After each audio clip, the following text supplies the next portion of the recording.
Hello, Vince Palamara here, and yes, I'm plugging my latest book, my 7th book, President Kennedy Should Have Survived Dallas, the Secret Service, and the JFK assassination. It comes out officially May 29th on Amazon. Might sneak in a little bit earlier, you know how that goes. It's available for pre-order now.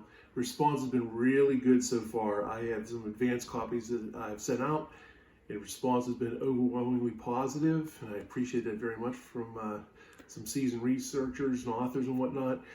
My first book, which I'm very proud of, Survivor's Guilt, was 500 pages. This one's a little over 200 pages.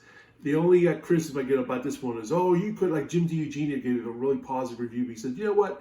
You could have trimmed out 200 to 300 pages of this book and it would have been a blockbuster. It's still a very good book, but like Doug Horn, Vince maybe should have had an editor. Just stick to the most salient, strong stuff.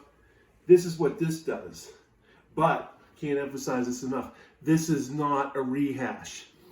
It's actually, like, Survivor's Guilt is through the lens of me, Vince Palamara, and my take on the Secret Service and the JFK assassination. This book is through the lens of the blockbuster, best-selling New York Times books, New York Times bestseller books, by former agents Gerald Blaine, The Kennedy Detail, Clint Hill's first book, and then his later book called 5 Presidents, Paul Lannis's big major bestseller, The Final Witness, Carol Leonig, she's a reporter for the Washington Post who's been nominated for the Pulitzer Prize. I think she's won several times. And she did a book on Secret Service called Zero Fail, and several other chapters related to the Secret Service. It goes to show the lies in those books, and through the lies you see the truth. You see through the lens of these former agents how the propaganda, how they're trying to cover up their failures to protect President Kennedy, and also trying to, cover up the conspiracy itself to kill Kennedy. But it's a very, very compelling book, if I do say so myself.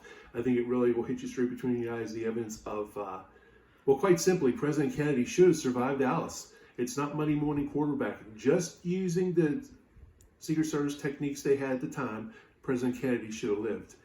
And, I'll walk you through a little bit. Okay, again, my first book, Survivor's Guilt.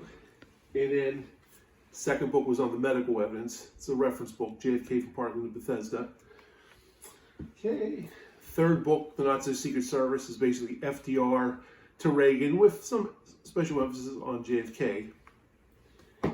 It's the fourth book, Who's Who in the Secret Service. This goes from Lincoln up to like Trump era.